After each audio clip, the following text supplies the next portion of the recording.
Welcome to my tutorial for Hunchback for the Commodore 64. This is a real bullshit port of the arcade game. The arcade game is actually pretty good, but I'm going to try to break down some basic strategies on how I beat this. There's some bullshit random elements that you really don't have time to react to. At least I couldn't react to it in time because you have a slow launch to your jump to launch off the ground, and there's these arrows that come out right at the fucking left edge of the screen where you spawn. So good luck trying to dodge that shit on reaction time. I couldn't do it. So for this first screen, you just jump these little balls, and that's it. You only need to make it to the end of each screen. You don't have to jump on the rope or anything like that. Now, this is a little touchy. Whenever you get to these ropes, they can be a little touchy. You really have to wait till the rope locks in place at the very end and then jump. If you don't do that, you can fall a little short and die, of course. This part just gets you used to some basic jumping with no real obstacles. You just go through, jump over all the gaps. You always want to make sure you're almost at the edge before you jump, but don't try to edge too much because the game is very fucking touchy about that, and you can easily fall and die. Same thing here pretty much, except you may want to wait for the spears to go down before you make your jump. I don't think you can jump over them when they're fully extended, so just wait for them to go down. The game is just getting you used to some of the mechanics pretty much at this point. They're going to add more and more shit. So for this, you have some projectiles now being introduced, but you're pretty much going to do the same thing here. Just be aware of those balls above you. You don't want to jump when they're, you want to time it so that you don't jump over the spear while one of those things is coming. So just take your time and wait. You have a decent amount of time in each section. If you take too long, there will be a flamethrower enemy that shows up out of nowhere on the left side. So you do have to, you can't take super long, but you have plenty of time usually. Now for this screen, you always want to jump immediately. Don't even try to react to it. You always jump immediately or you'll get killed by the arrow. It's always a bottom shooting arrow from the left side in this screen. Now later, it's not going to be that way. It's going to be randomized, which is complete bullshit, and you'll see what I mean. I'm going to show it at the end of this tutorial what I'm talking about, a little bit of a clearer demonstration of the bullshit. So this is another identical rope swinging sequence, same shit as before.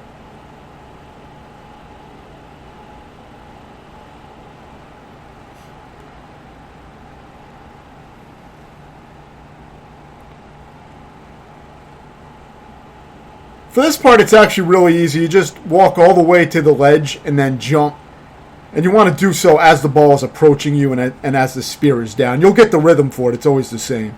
It's an easy pattern to recognize. But now it starts to get harder. So for this, the idea is you want to wait for the arrows on the bottom shooting from the right side. You want to wait for those arrows to be coming right next to you, and you want to be, looking to jump over the arrow more so than the spear, but the spear also has to be down, so you want to make sure that the spear is down when you time your jump, and the arrow is within range that you can jump over it. This is very easy, but you do have to hold up, I believe, to latch onto these ropes, which is kind of touchy, so it's not, it can be kind of sloppy, but you'll get used to it. You just want to jump when you have clearance from the little ball, and when you get to the end, jump just to be sure, to make sure you don't get hit right at the end of the screen. Because the projectiles do loop around.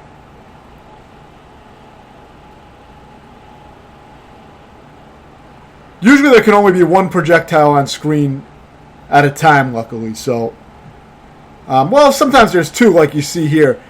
Now for that part, that was luck that the bottom arrow came out the way it did, because if it comes out differently, it will totally kill you. You won't have time to react, and that's the random bullshit I'm talking about. Same with this. These purple balls can either appear at the top or bottom, and it's very random. So if you're lucky enough to dodge the first one, you can pretty easily dodge the rest and get through the screen once you're familiar with how that screen works. It's similar patterns, but you're going to die a lot in this game before you get all the patterns, most likely. Now this screen is easy if the arrows come at the top to start off, because if you were to say just jump and try to guess, you're either going to just jump or stand still when the screen begins, and if you get hit, it's going to be luck. and that's going to determine if you can start dodging the rest of the arrows normally. Because you just don't have time to dodge when you're all the way on the left corner of the screen when you start off a stage. There's really no time to react. And you're going to see what I mean if you play this game, which I recommend the arcade version over this.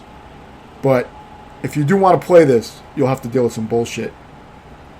And I don't have a consistent way to navigate that, only to say, except for that one arrow in the entire game that you can predict each time, where it always shoots low from the left side, where you just jump as soon as the stage begins. Aside from that one part that I mentioned, the arrows seem to be very random, as well as the those little balls that jump around. A lot of those are random too. So when you play the game, you'll see what I mean by that.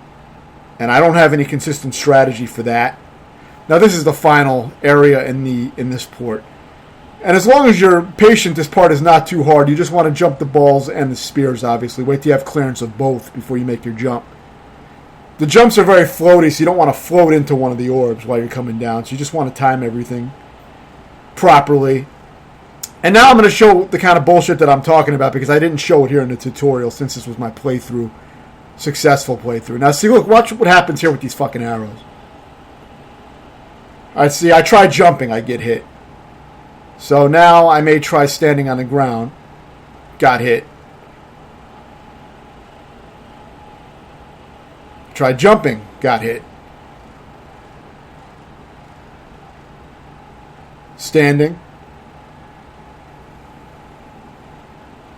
Standing again. You see how no matter what I did, I got hit by the arrow. There's really no time to react, so it's a gambling game. Basically, each time I get to one of those rooms that's kind of random with the projectiles, I'm pretty much fucked unless the game cooperates. Because the launch of your jump is way too slow. If you try to run to the right and then jump, you just don't have time for all that. The launching is so slow. I wasn't able to manage it consistently. I mean, maybe you will be able to react to it faster, but I couldn't do it. So that's why I say this game is bullshit. It's a very bullshitty port of the arcade game, which doesn't have that type of bullshit. The arcade one is definitely difficult, but I've gotten to the end of that version. I still have yet to complete that, but it doesn't have that kind of bullshit that just kills you randomly and doesn't give you a chance to react. So just keep that in mind. You want to remember where those random rooms are, which you'll know after a while. So just remember where those are, and you're just going to have to gamble with whether or not you want to jump or stand still at the beginning of the stage. And if you can dodge that first projectile on the random screens, then you have a much better chance of dodging the rest, because you'll have enough space to dodge everything. The other issue, though, is once you get to the right of the screen, near the end of the screen, a similar problem can also occur, because you still don't have time to react if there's an arrow coming from the right side once you get to the end. You get close to the right edge of the screen, you're going to have the same type of issue. So you got to be ready to react to the arrow or projectile and then try to walk to the end. Some stages you can take advantage of the fact that there's only one projectile on screen at a time. So if you see those stages, you at least know when the next projectile is going to come out once the other one finishes passing through the screen. So let me know if you have any questions, and thanks for watching.